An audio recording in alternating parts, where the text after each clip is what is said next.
Hello guys, very good evening. Hope I'm audible and visible. Please let me know if I'm audible and visible. Okay, so we'll be continuing whatever we did in the evening 7 o'clock. Tomorrow also we'll do the same thing for the next couple of days. We'll have an 7 o'clock session in the Unacademy app, which will be the same subject-wise test, whatever we are doing. And at 10 p.m. we'll be having a session on YouTube, fine. So it'll be complimentary. So if we are not able to finish the session in the Unacademy app, we'll be moving towards YouTube for the rest of it, fine. So today's at 7 p.m. we saw lots of questions regarding heart, the cardiovascular system, and we had just started with one with the respiratory system, the lungs, right? So what we're going to do is we're going to continue with lungs, and tomorrow we'll be covering entire GIT. So again, half will be at 7 p.m. in the Unacademy app. So if you're free, you are more than welcome to join. And 10 p.m. we'll have at same time the YouTube as well, fine. So to start with, I'm sure you must have been aware of the test. Please do write the test. We are improving ourselves in the form of the explanations and content which we're providing for you. Hope it's useful for you. And any positive criticism, you can mail me at ranjith.ar@unacademy.com. I'll be more than happy to listen to any of the criticism what you have. We'll try to improve ourselves at any point of time. That's going to be a motive, and hopefully we'll be able to give a better product for you guys, fine. And if you're a subscriber, you can get enrolled to any of the batches what is there. And if you're not a subscriber, you can enroll if you want for a 2-month subscription till your NEET. You can use any code you have. If you don't have a code, you can use PathoCups, fine. So let me move to the question what we saw, the last question. Yeah, if I remember correctly, this was the question which you're seeing last, right? So I'm going to display the next question. I will mute myself for 30 seconds to 60 seconds. I want everyone listening here to comment the answer, and hopefully you'll be able to, we'll discuss something related to that soon, fine? Okay. I'm going to mute myself. So do comment the answer. It's an easy one. I know that it's an easy one, but do comment the answer.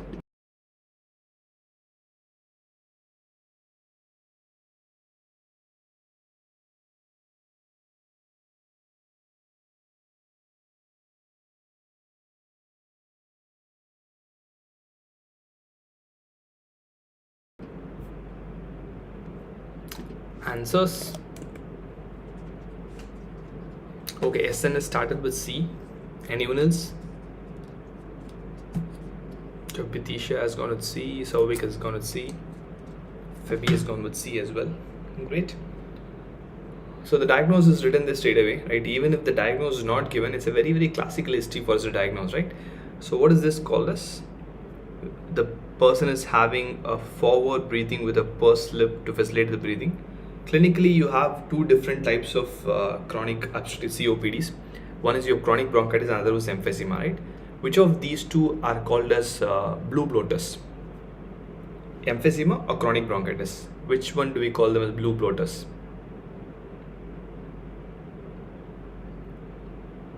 It's chronic bronchitis, right? Pink puffers are the emphysema and blue bloaters the chronic bronchitis. This pursed lip breathing is actually the reason for your pink puffers. They puff because the alveoli is already very huge because of the destruction of the alveolar wall. They have to create more pressure during expiration and inspiration in order to have the proper air gas exchange. That's why they have the pursed lip breathing. Because of that, they can become hyperventilated and they have kind of a pink color, so we call them a pink puffers, right? So that's the classical explanation given in the question. Heavy smoker, and obviously the diagnosis here is very simple and straightforward. So we have 4 options here. Can you tell me which disease will fit into option A? Bronchial smooth muscle hypertrophy with proliferation of eosinophils. Which disease will have the findings seen in option A? That's a classical case of bronchial asthma, right? The muscle hypertrophy, all of them are the airway remodeling changes. It's a classical picture of a bronchial asthma, right? So in a bronchial asthma, just going a detour regarding bronchial asthma, the eosinophils excess will actually give rise to a finding in your sputum microscopy. Sometimes that can be seen on a biopsy as well. What is that finding and what is the reason for that finding? We have a very peculiar finding. I'm sure you know the answer, and I also want you to answer what is the reason for that finding. We have something called as Charcot-Leyden crystals, right?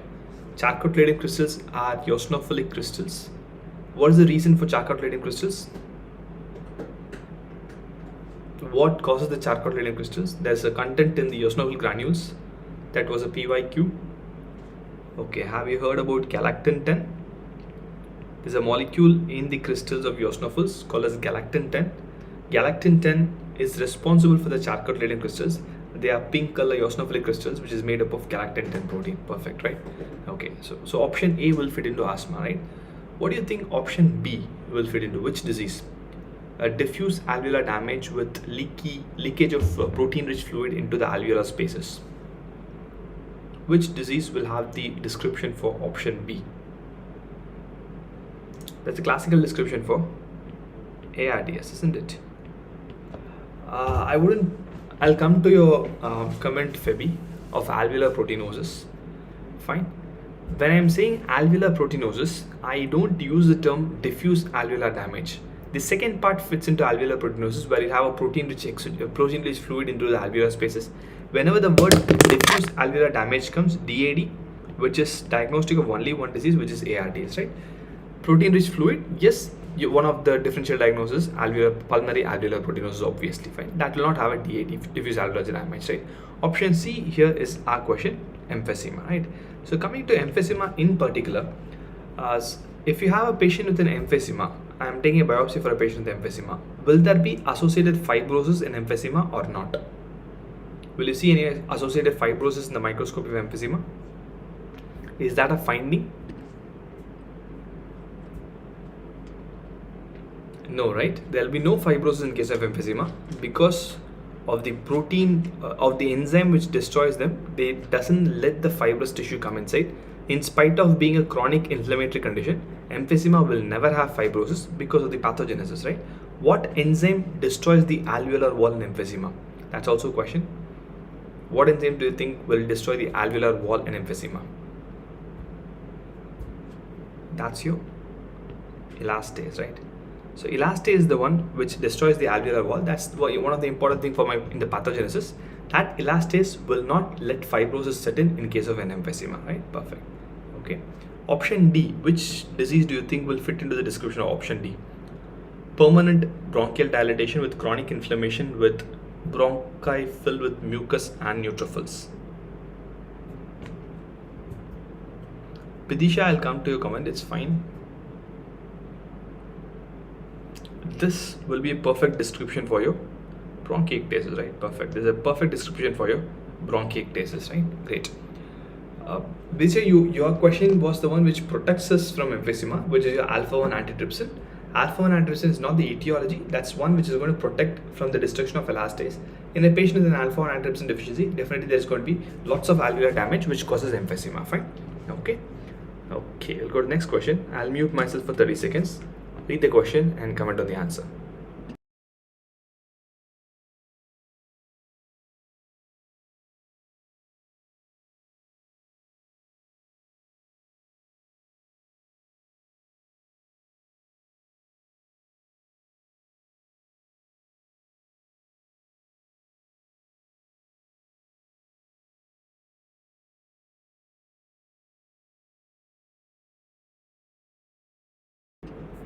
Okay, comment. Okay, most of you are going with B, D, right? Again, it's a very classical description. The definition is there in the history there. 3 consecutive months for 2 consecutive years. That's classical definition for your chronic bronchitis, right? So the classical case of chronic bronchitis, the option D, which fits into chronic bronchitis, these 3 are not. Just now we saw all these 3 options, right? What is the name given for option D? The hyperplasia of bronchial secretory submucosal glands. That's nothing but your Reed's index, right? Reed's index, though it has just an historical importance, no one is going to take a biopsy these days to prove there is a Reed's index and is a chronic bronchitis. It's a clinical diagnosis, right? So Reed's index will be elevated in chronic bronchitis or it will be reduced in chronic bronchitis. The normal one is 0.4. What will happen in chronic bronchitis? It will be more than 0.4 or less than 0.4. Reed's index in case of chronic bronchitis is going to be more than 0.4. It's more amount of proliferation of the mucus submucosal gland, which increases the numerator. It will be elevated, right? Perfect. So if you have an option saying that in Reed's index, it's due to hyperplasia of bronchial glands or both hyperplasia and hypertrophy of bronchial glands, which will be a perfect fit.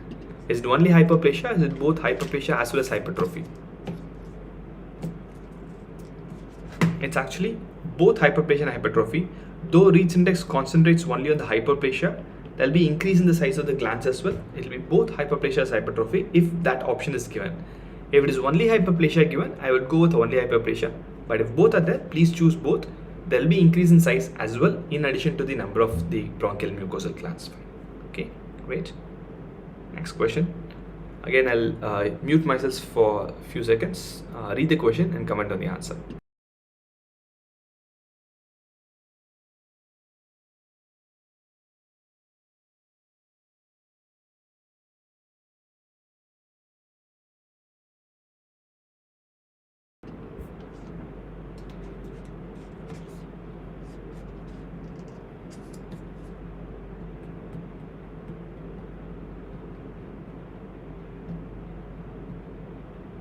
Answer. Okay, Vijay Raghavan has gone with C. Anyone else wants to add to it? C again. C again. It's a simple one. Okay. C as majority. Afsha has gone with D. Rest everyone has gone with C. Fine. I will rephrase the question. This is a very, very simple question. I don't know where you went wrong. Parathyroid-like hormone, right? The secretion of parathyroid-like hormone is going to result in hypercalcemia. Which of the lung cancers will cause hypercalcemia? Squamous cell carcinoma or small cell carcinoma? That's an MCQ. I'm sure all of you will answer that. Hypercalcemia is due to squamous cell carcinoma of the lung or small cell carcinoma of the lung? It is definitely due to squamous cell carcinoma of the lung, right? Squamous cell. All of you know that squamous cell carcinoma. You have a question says that my diagnosis here is small cell carcinoma diagnosis made, right? Then why are you going with option C? It's an error. Please retrospect whoever answered option C. You know the answer. This is going to cause hypercalcemia, which is seen in your squamous cell carcinoma of lung and not small cell carcinoma of lung, right? Do remember that. On the other hand, your SAADH as well as Cushing's syndrome, which is seen in small cell carcinomas of the lung, right? So this can result in ACTH elevation, can result in Cushing's. This can result in SAADH, which is seen in small cell carcinoma of the lung. So option D is the answer and not option C, right? Quite a few of you answered option C. Please look back where you missed it. Shouldn't happen because you know the fact. Once you don't know the fact and you make a mistake, it's completely fine. When you know a fact and you make a mistake, should be avoided at any cost. Fine. Okay, great. There are quite a few things we should look at into this question, right? So small cell carcinoma of the lung will almost always have smoking history. It's like it's the cancer which is like close to 100% associated with smoking, right? Which of the lung cancer is not associated with smoking or seen in non-smokers? Which lung cancer do you think is seen in non-smokers?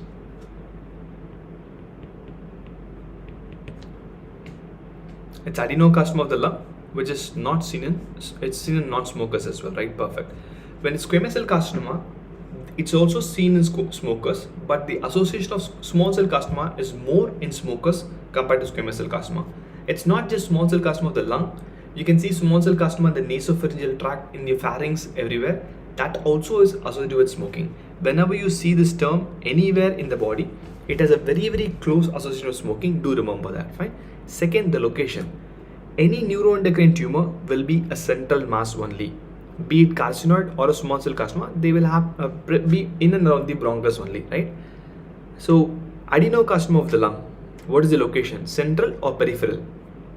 Because gross finding is important for us to come to a differential diagnosis. Adenocarcinoma of lung is seen in the center of the lung, which is close to hilum, or in the periphery. It's always a tumor seen in periphery, right? Can anyone name any other tumors of the lung which can be seen in the periphery apart from adenocarcinoma? There's one more tumor which is seen in periphery apart from adenocarcinoma. What is that?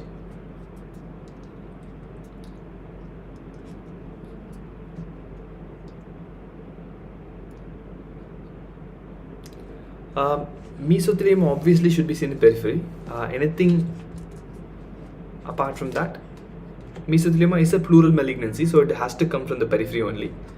If it is going to be in the lung parenchyma, I would prefer metastasis. Okay, metastasis is also very common differential diagnosis, which is also seen in periphery, right? So the difference between metastasis versus a primary lung adenocarcinoma is only two things. One is multiple. Adenocarcinoma, generally they'll be single, mets will always be multiple. Second thing, mets always will be well defined. I'm sure you know the radiological finding of cannonball secondaries or your coin lesion. Mets will be well defined, adenocarcinoma will not be well defined. Fine. Okay. Large cell, I'm not commenting on it for the simple reason the incidence of large cell carcinoma is very, very minimal. So it's difficult for us to put into a central lesion or a peripheral lesion. Fine.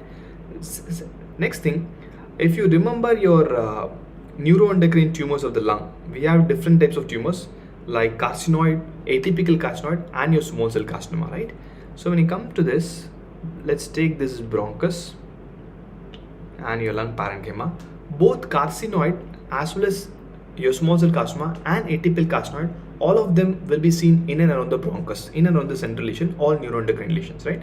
So when I take carcinoid, actually carcinoid has a very unique appearance. If you see this term anywhere in the question, think of carcinoid.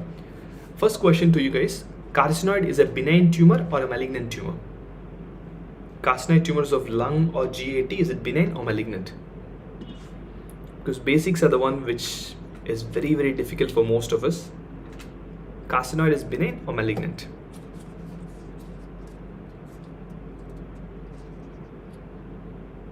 See, that's where we fall, right? We know many things about carcinoid, but we have lots of confusion between the benign and the malignant of carcinoid, right? Carcinoid tumor, okay, I'll rephrase this question. If you have a patient with a carcinoid syndrome, right? You must have read this in your surgery. Carcinoid syndrome is common in patients with liver metastasis of carcinoid. Have you read the statement? Yes. Only when there is liver metastasis, carcinoid syndrome is common because of the circulation and everything. You must have definitely read this, right? So if a tumor is undergoing metastasis, is it benign or malignant? It has to be malignant, right? You know the fact. Indirectly, you know the fact, right? Carcinoid is a low-grade malignancy. It's not benign tumor. Carcinoid is malignant.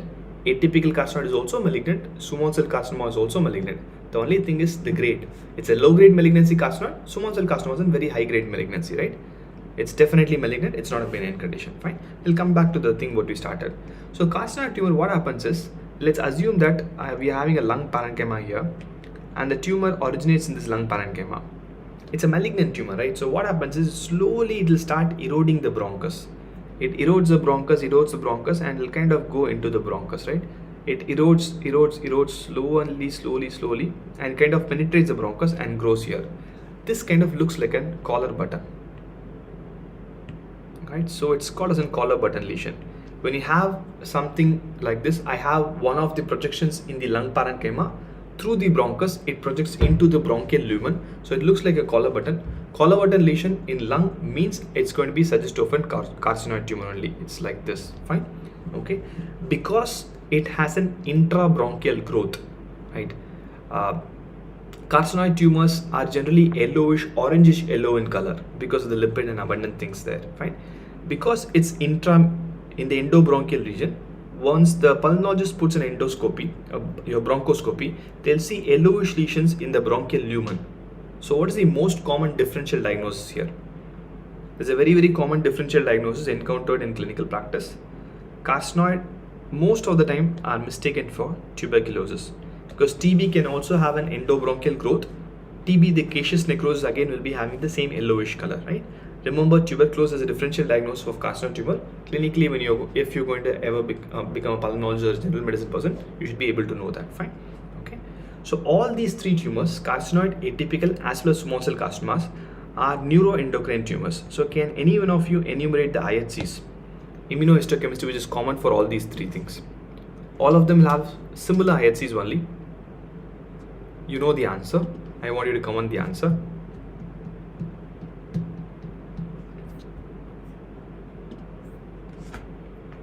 We have synaptophysin, chromogranin, CD56, CD57, anything, NSC, right?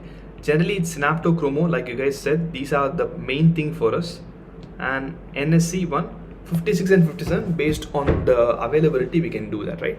Perfect. You have said everything. Bombesin is also a good marker, but it's rarely available in the hospitals, Manish. So I'll go for the common ones like synaptochromo and NSC. NSC here in a neuroendocrine tumor, what does it mean? Is it non-specific estrase or neuron-specific enolase? What is the expansion of NSC here? There are two types of NSC. What is this? Is this non-specific estrase or neuron-specific enolase? Here it is a neuron-specific enolase, right?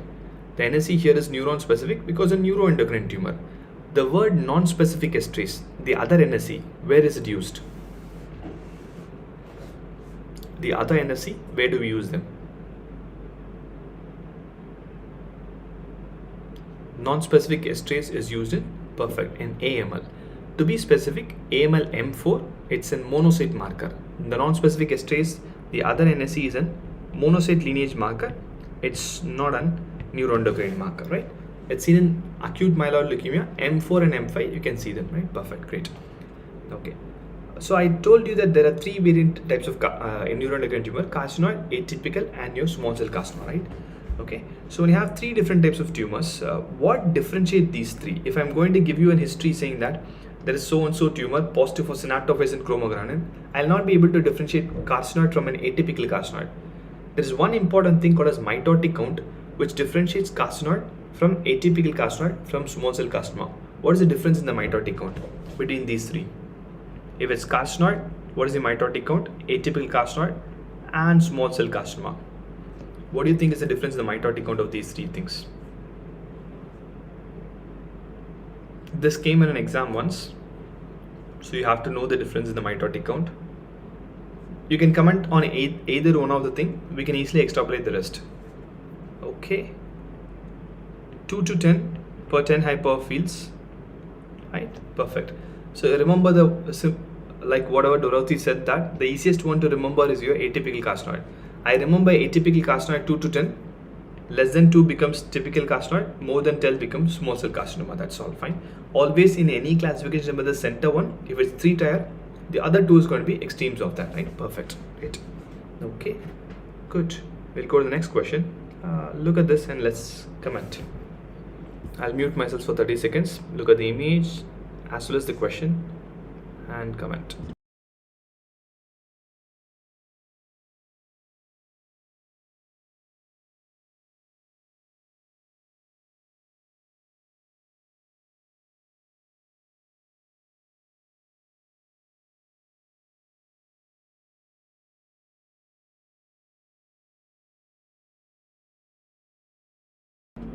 Comment.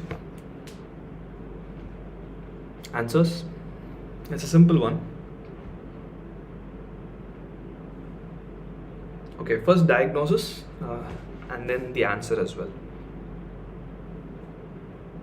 Okay, all of you have gone with C, so I'm sure you know the diagnosis. The diagnosis is simple. It's almost a classical case of sarcoidosis, right? You have a 23-year-old person has bilateral hilar lymphadenopathy, interstitial lung disease. Can anyone tell me what's there in the lung biopsy? What do you see in the lung biopsy? If you know the diagnosis, I'm sure you can extrapolate what is seen in the lung biopsy. It's a simple guess. Still, I'll zoom the image. Can I say that I'm seeing, maybe I'll use a different color. Definitely there are round structures. All these are your perfect granulomas, right? All these are perfect granulomas. If you observe in this image itself, can I say that all these nodules, like what Pratme said that, right? All these tiny things, whatever you're seeing, can I say they are well defined?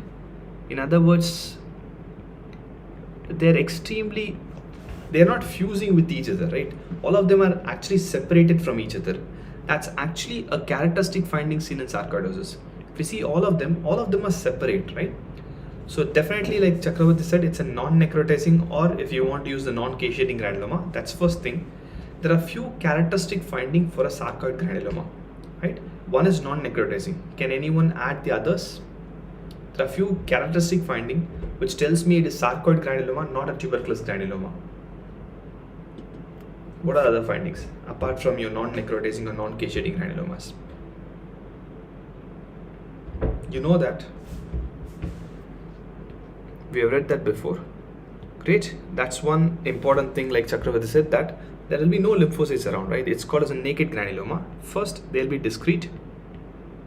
Like we see in this image, they will not fuse with each other. They'll be discrete. And if I am going to highlight this granuloma alone, I'm just erasing this. Just look at these two granulomas surrounding these two areas. Do you see a pink color circle surrounding them? Surrounding the granulomas, can you see a pink color circle? Slight pink color circle, right? Like Chakravarti said, that's your perigranuloma fibrosis. That's also a very, very classical feature of sarcoid granuloma. You'll have discrete granuloma and have perigranuloma fibrosis. That's one thing. That's what makes them non-coalescing. They are not able to fuse with each other, right? And there'll be no lymphocytes around. Again, the reason why lymphocyte cuffing is not there is it's very well delineated by fibrosis. It's a fibrotic area in the center of granuloma. There'll be no lymphocyte, and obviously one of the characteristic findings is your non-necrotizing granulomas or non-cascading granulomas. Schumann bodies, asteroid bodies are surrogate findings for me, which can also be seen in sarcoidosis, though it's not the important thing for sarcoidosis. Pradhami, why fibrosis here is what happens is, can I say that sarcoidosis is an inflammatory autoimmune condition kind of? Is that possible for me to say that sarcoid will be divided under inflammatory condition? Yes. It is under an inflammatory condition, right? It's not an infective origin, it's an inflammatory kind of an autoimmune condition as well. So what happens here is, when it's an inflammatory autoimmune condition, can I say that once a person has sarcoidosis, lifelong the activity will be there and it will be dormant. Will be active, will it be dormant, right? That's how it goes, like your SLE or whatever it is, like any other disease, right? So in that case, let's assume this is my lung field, right? What happens is, this point, let's say there's a trigger. Some injury is that triggered the etiology of sarcoidosis, so it forms a granuloma here. Over the period of time, it's not it's that place it forms a granuloma, it automatically heals. Whenever there's a healing, it forms a fibrosis. It's not at the same point the second granuloma comes. Again a granuloma, it heals, it forms a fibrosis. The patient will not be symptomatic with 1 or 2 granulomas. I'll come to that as well. Patient will not be symptomatic when it's 1 or 2 granulomas like this. If it becomes significant, then the patient will have symptoms, right? Or significant number of granuloma with all the giant cells secreting a PTHRP causing hypercalcemia, then it becomes significant. That's why it is like bits and pieces of the pathogenesis on a sight line. When I see the biopsy, it looks like multiple discrete granulomas, right? After when I take tuberculosis, I don't see the granuloma surrounding a single fibrosis surrounding a single granuloma. Again, the same reason. We'll take the same field of a lung. Can I say when TB bacilli comes inside, it will not affect only one alveoli? It will affect almost every field. Yes. So if it's a tuberculous bacilli, what happens is the entire field gets affected. Once the entire field gets affected, I will have lots of granulomas which will fuse to each other. So what I might see is, I might see a fibrosis surrounding the node, periadenitis, and I can see fibrosis that causes all the matting, right? I won't see under individual granuloma. In sarcoidosis, the individual cell triggers the pathogenesis, so I'm having like that. In TB, it's an organism, so the entire lymph node might have fibrosis, right? Goodwill surgeon, epithelioid cell will almost look the same. The only difference is trigger. In TB, the trigger is your the organism. In sarcoid, an unknown antigen which is triggering the epithelioid cells. I will see epithelioid cells in sarcoid granuloma as well. Fine. Okay, I'll come back to the other options. Hypogammaglobulinemia.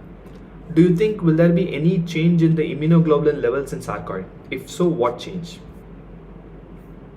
Will there be any change in immunoglobulin levels?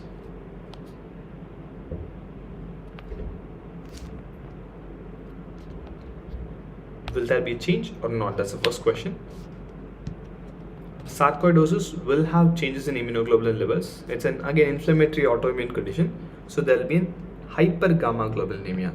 It will be polyclonal hypergammaglobulinemia. I can have that. It's a chronic inflammation. Any chronic inflammation, I can have a slight increase in your, especially when lymphocyte mononuclear cells are affected, there will be a slight increase in your immunoglobulin levels like a chronic inflammation. Polyclonal hypergammaglobulinemia will be seen. Fine. Okay, great. Next question. I'll mute myself for a couple of seconds. Answer the question.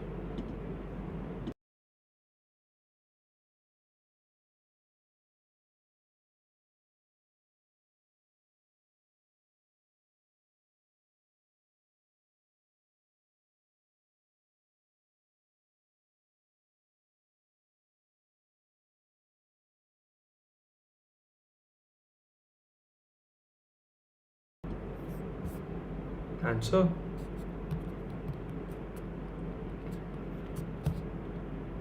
Okay, we saw the same question. The options are the same. The history has changed.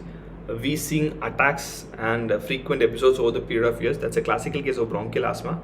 I'm not going to discuss anything much about bronchial asthma. You know quite a few things about bronchial asthma, right? It's a classical case of chronic asthma. Fine, great. Okay, next question. I'll mute myself for a few seconds. Read the question and come to an answer.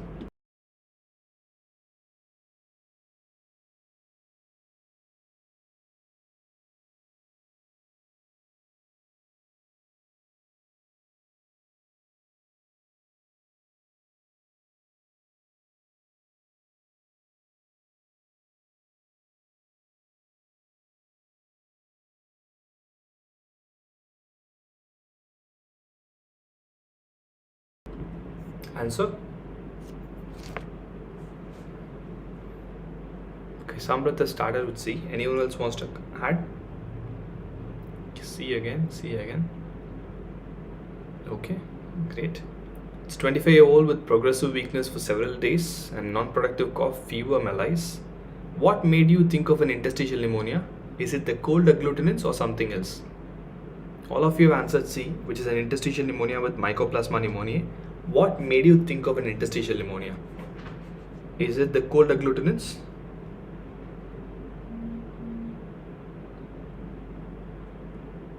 Non-productive cough. Great. Right. So I want you to concentrate on the history again. Cold agglutinins, everyone who knows it's Mycoplasma pneumoniae, the theoretical part, you'll definitely know it, right? So when you read the history, I'm having non-productive cough. So that's how you have to rule things out.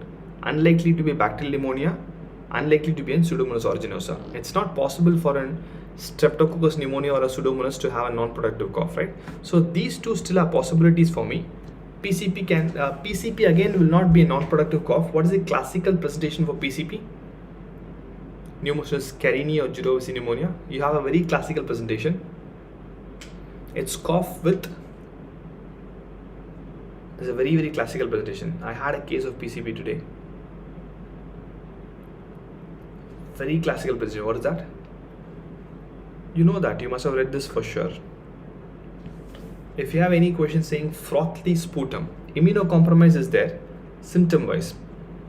You must have heard about this, right? Froth in the sputum, one of the classical findings should be PCP. Think of PCP as a very, very classical finding for PCP clinically. Yes, the patient should be immunocompromised to have PCP pneumonias, fine. Okay.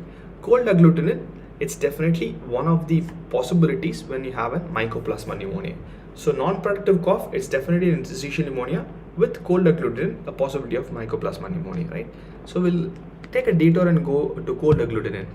What type of antibody you would see in cold agglutinin hemolytic anemia or cold autoimmune hemolytic anemia? I'll come to it, Prithvi.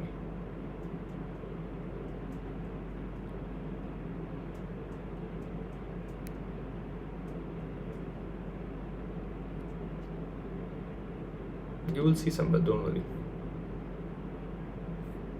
It's IgM, right? So against what antigen you see the IgM autoantibody?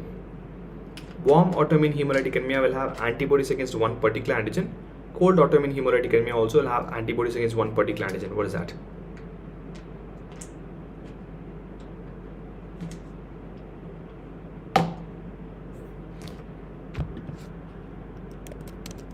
What antigen?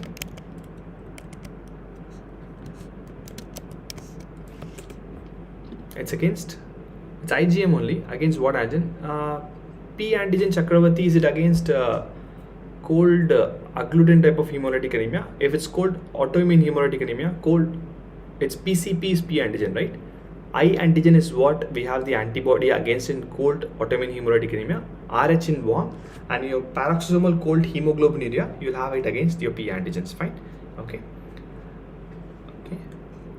Okay, coming back to your question of PCP. See, what happens in PCP is when I take my cytomegalovirus or my mycoplasma pneumonia for that matter, or even your any COVID virus for that matter, fine, all of them cause interstitial pneumonia, right?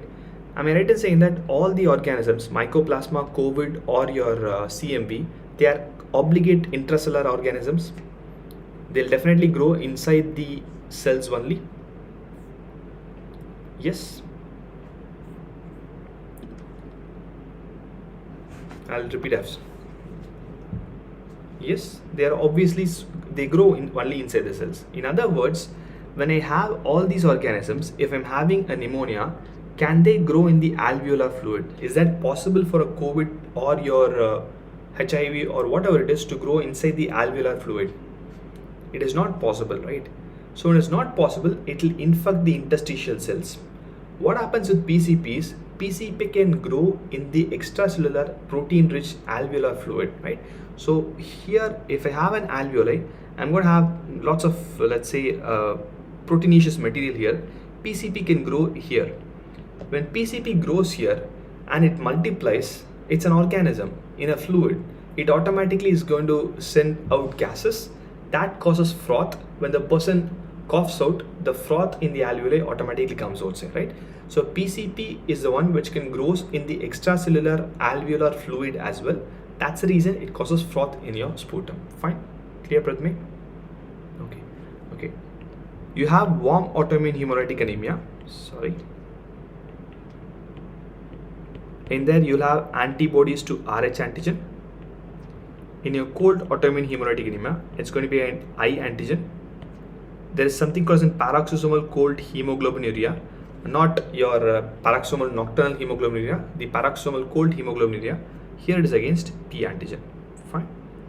These are the antigens against which your antibodies are produced in your warm, cold, and paroxysmal nocturnal hemoglobinuria. Fine. Okay. But this antibody in paroxysmal nocturnal hemoglobinuria actually has one more classical name. What is the name? There's a name for that. What's the name for that? We call them. There's a name for it. Okay, it's called as Donat-Landsteiner antibody, right? Do remember, if at all anything comes, you should be able to answer this. This is a very old question. Hopefully, they will not ask this question. Yeah, perfect. Donat-Landsteiner antibody, right? Great. Okay, ignore this. Read the question. Let's see if you can pick up the answer. I'll mute myself for 30 seconds.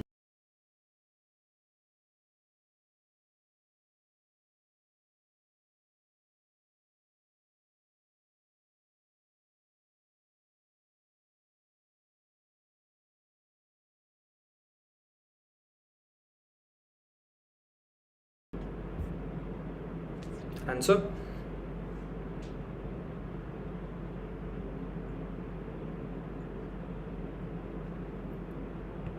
Classical USMLE question.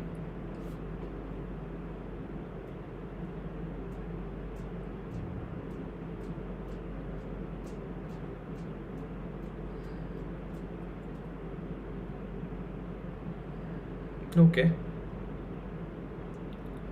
This will test more of your basics. It's a very basic question. Okay, great.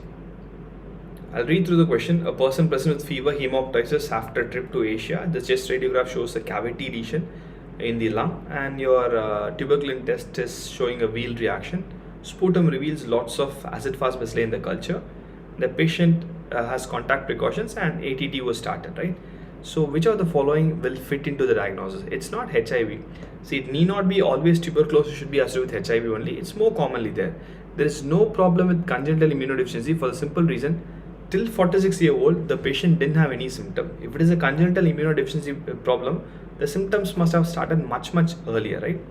Again, miliary tuberculosis, no, since only lung is involved, right? In this question, at least, the only lung is involved. So unlikely to be a miliary tuberculosis with this setting alone. So I have only two options left for us. It's primary tuberculosis, secondary tuberculosis.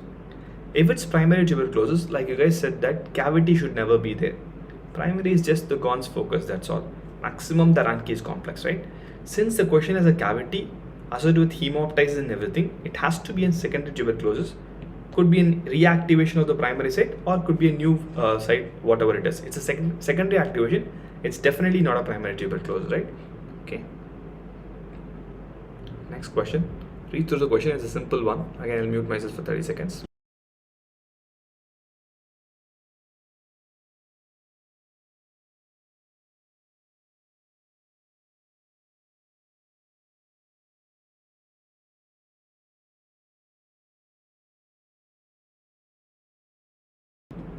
A simple one. Everyone should answer this question.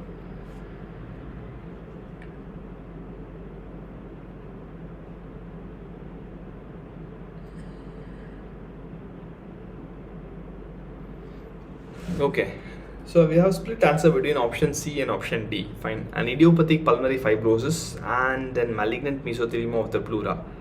Am I right in saying that both are possible in asbestosis? It's a shipbuilder, have a history, so definitely there's possibility of both to happen in asbestosis, right? These two at least unlikely in asbestosis. Both idiopathic pulmonary fibrosis as well as malignant mesothelioma are possible in case of an asbestosis, right? So here, when the question says that to which of the following condition is the patient especially predisposed to, the wordings are at least mean that I am asking for something specific for this disease alone, right? Idiopathic pulmonary fibrosis, lots and lots of predisposing factor. As the name says, predominant of them are idiopathic still. The usual interstitial pneumonia or interstitial lung disease or idiopathic pulmonary fibrosis, it's very random cause. One of the tiniest cause could be asbestos, right? But when I take mesothelioma of the pleura, malignant mesothelioma of the pleura, one of the predominant cause for me is asbestos, and the exposure duration is 20 years. Fine. Dyspnea on exertion, non-productive cough could have led you to your idiopathic pulmonary fibrosis, right? The person has never smoked.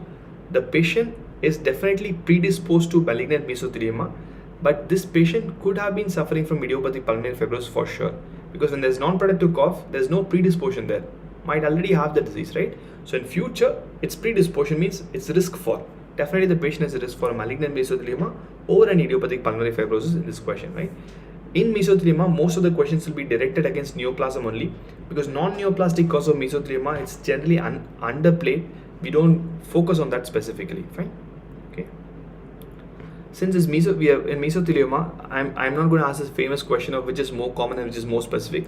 I know you guys know that. Lung adenocarcinoma is more common and obviously mesothelioma is more specific. I'm just going to ask you a question. I've told you this before. Let's see if you can differentiate that. There might be a doubt between a benign proliferation of mesothelial cells and a malignant proliferation of mesothelial cells. I'll tell good with surgeon. Give me a second. So if it's mesothelioma, it could be benign as well as malignant. In a biopsy, it's very, very difficult to differentiate between benign and a malignant mesothelioma. There is one important IHC marker which will help us to differentiate benign versus malignant. What marker is that? I told this before. It's a new marker, but it's a very, very important marker. What marker is that?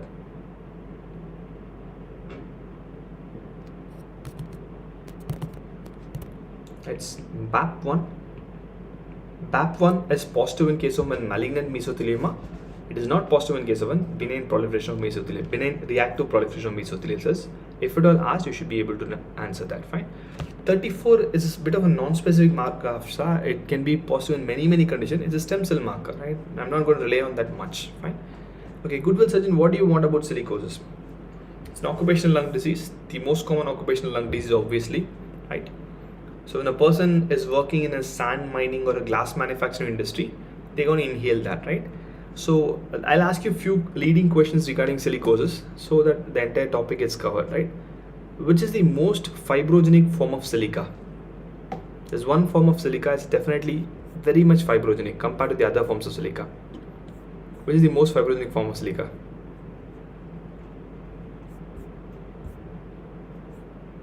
It is quartz, right? The most fibrogenic form of silica is quartz. So silicosis affects the upper lobe of the lung or the lower lobe of lung. Pradyumna, amphibole, those things are your asbestosis types. Quartz, the crystalline form of quartz, is the most fibrogenic form of silica. Fine. Okay. Silicosis doesn't have anything in particular. It can cause an upper lobe fibrosis with the granulomas, fibrosing lesion and granulomatous lesion. Silicosis can predispose to one other infectious disorder. What is that? Silicosis can predispose to tuberculosis. It increases the risk of tuberculosis because silicosis reduces my cell-mediated immunity by interfering with your T lymphocytes function. It will interfere with the T lymphocytes function, will not let it function properly, so my cell-mediated immunity drops. So definitely there's an increase in risk of tuberculosis. Will silicosis cause carcinoma? Yes or no? Will it predispose to lung cancer?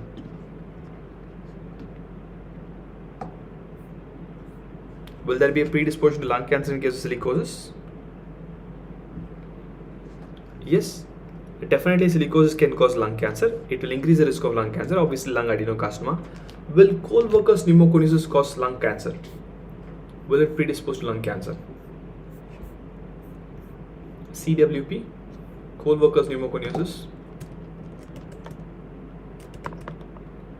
Co-workers pneumoconiosis doesn't cause lung cancer, right? Silicosis can cause, your asbestosis can cause, a co-workers pneumoconiosis will not cause lung cancer. Fine. Okay, do remember that along. Okay, just give me a second. Great. Fine. And silicosis cannot be picked up on a microscopy. Like when I have a co-workers pneumoconiosis or an anthracosis, it will give the black color.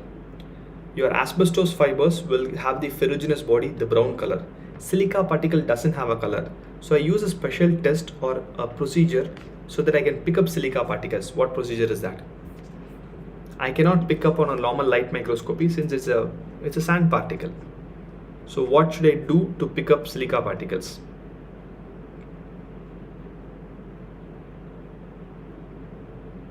Polarized light, great. Silica particles are birefringent. They are positively birefringent or negatively birefringent.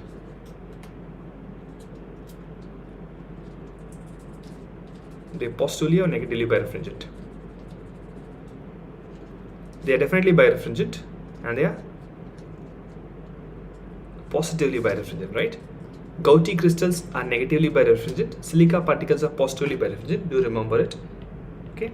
You just need a birefringence polarizing microscope and they are positively birefringent. Your gout is needle-shaped crystal, negatively birefringent, right? Great. Okay. An easy question again. I'll mute myself for 30 seconds. Answer.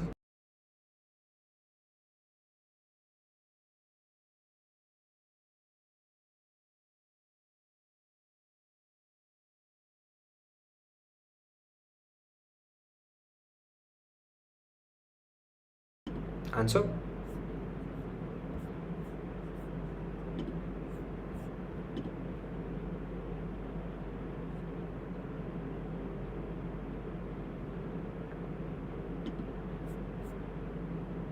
It's a classical one, right?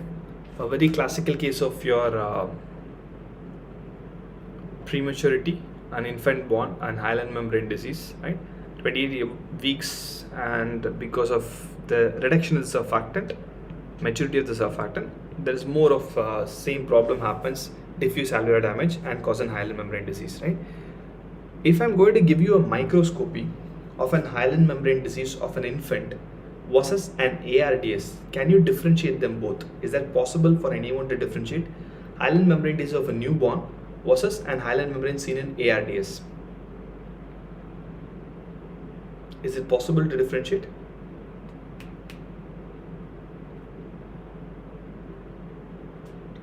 No, you cannot differentiate. Fine.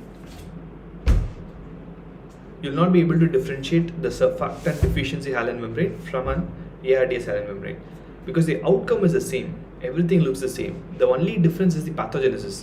Here the starting point is the insufficient surfactant because of that altered pressure gradient and the collapse of the alveoli, which causes death of the cells. There it is triggered by inflammation, endothelial cell injury, and it causes all the sequelae, right? Chakravarti, I'm not able to understand your question. If your question is this deficiency of type 2 pneumocytes, yes, they are type 2 pneumocyte deficiency, which is going to cause a reduced surfactant because type 2 pneumocytes produce surfactant, right? Goodwill surgeon, intrathecal intrathecal surfactant or intranasal? I think it's an intranasal surfactant, right? Or tracheal. I think you must have thought of tracheal. Autocorrect. Okay. Answer this question. I'll mute myself for some seconds.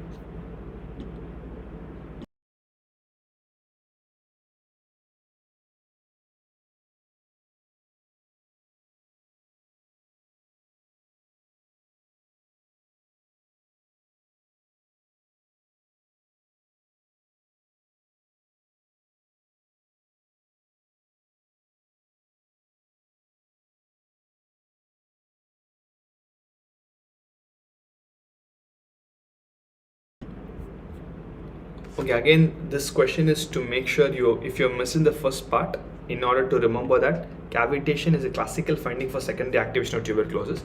I'll come back to your question to answer, Chakravarti, right? Type 2 pneumocytes on an electron microscopy deficiency. See, when I have an hyaline membrane, right? So that's the time I'm going to take a biopsy, obviously, right? So when there's an hyaline membrane present, be it due to whatever cause it is, am I right in saying that type 2 pneumocyte will definitely be destroyed? It will be destroyed, right? Only when it's destroyed, the dead cells gives the hyaline membrane. So when I have an hyaline membrane, I will not be able to differentiate. That's what I said that. But yes, if I'm going to take it in a normal microscope of the normal lung, I'll be able to see the difference. Fine. Okay, great. So this is an image from Robbins. It's from the tuberculosis chapter. You can have a scar, which is a heel lesion.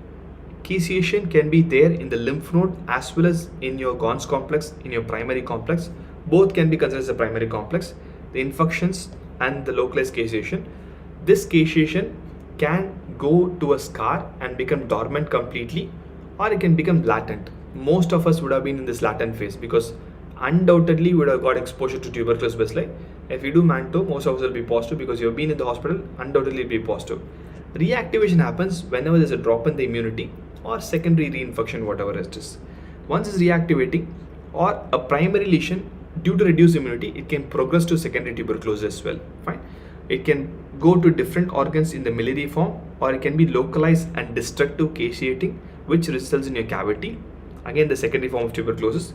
It can progress again to miliary tuberculosis in secondary form, right?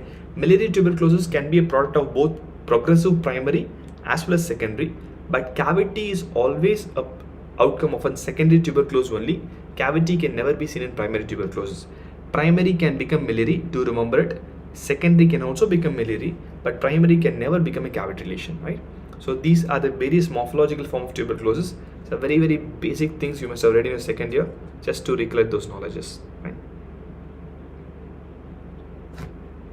Okay, I'll mute myself few seconds.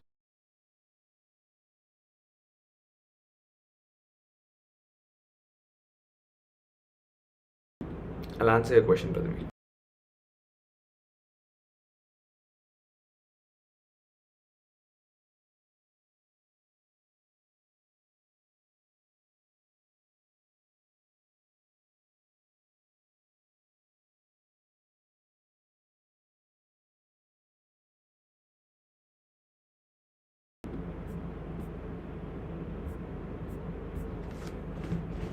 Answer.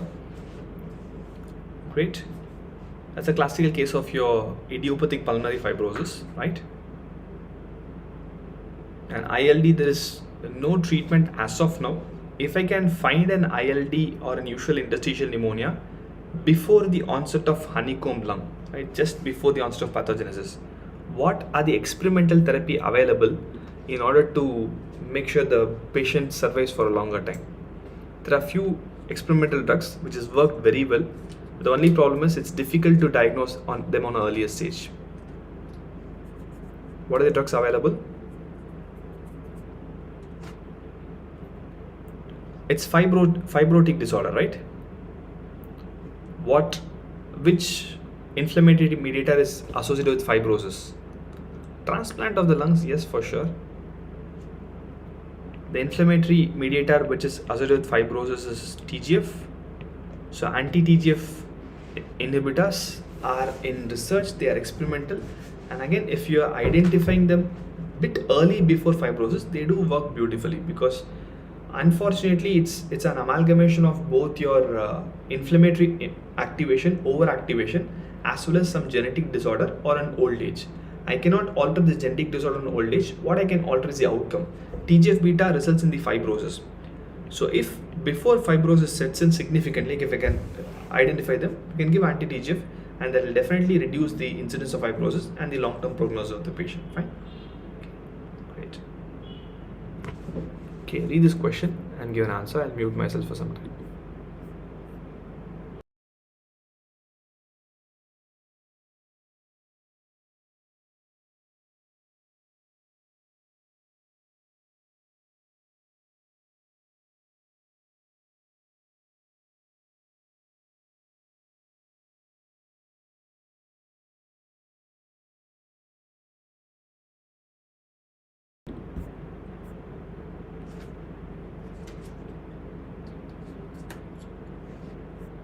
Okay, anyone else apart from Manish? T again, T.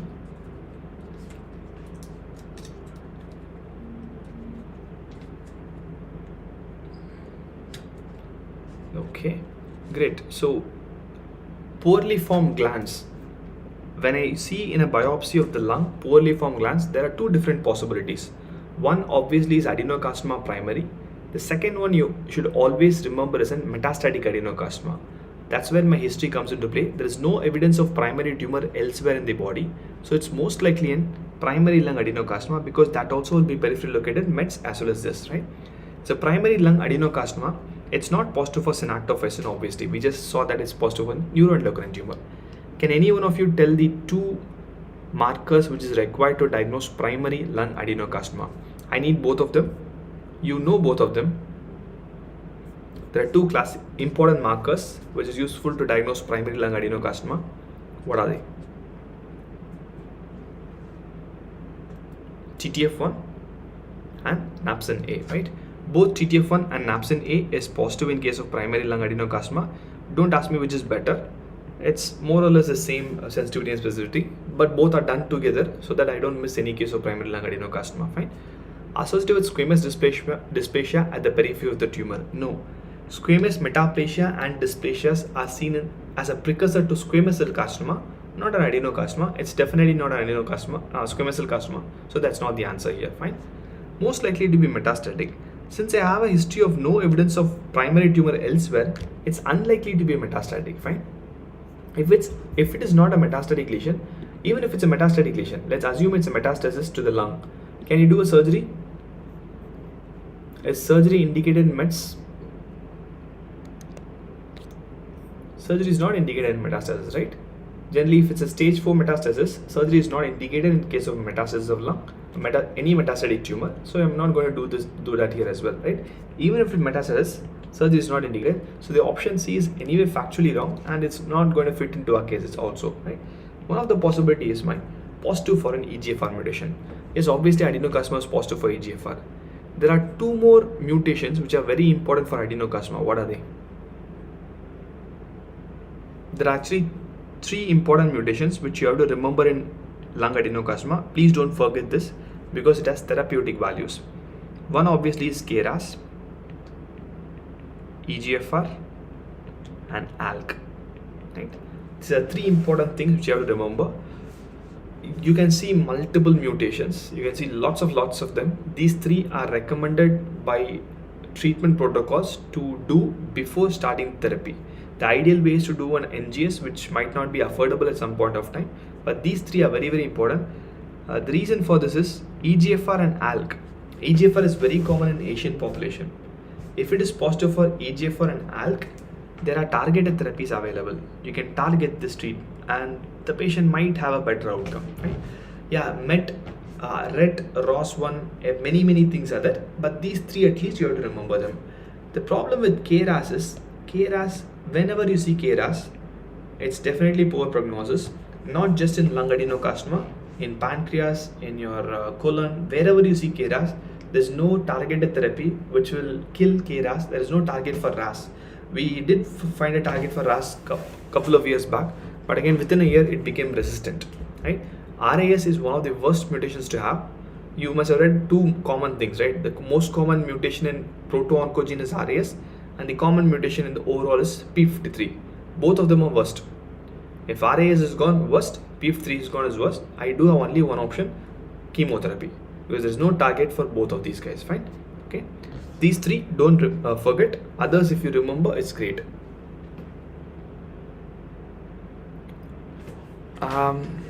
See, it's not about exclusive thing for EGFR and KRAS.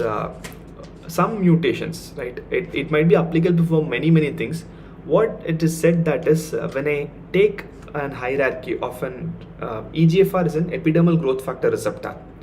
For any growth factor to act, I'll see if I have an empty slide.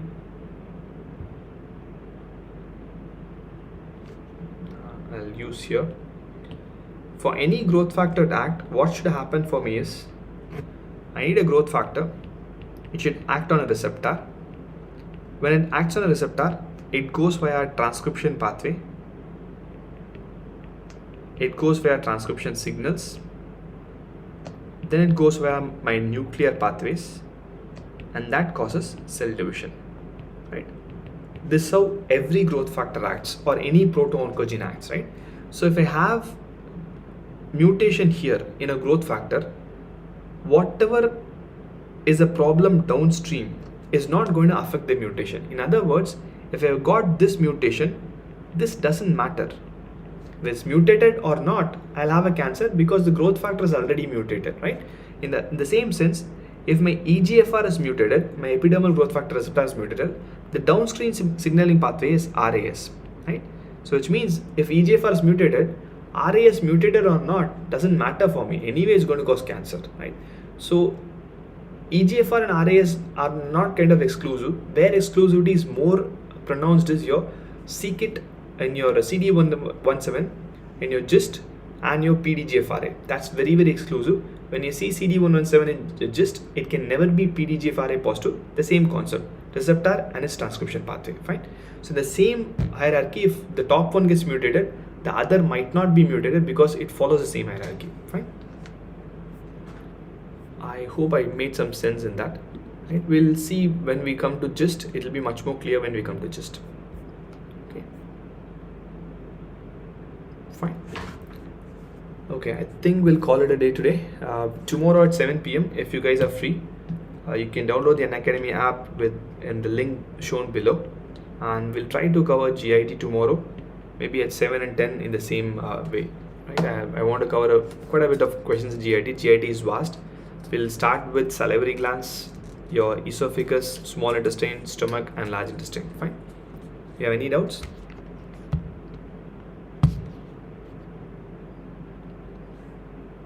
You don't have doubts, right?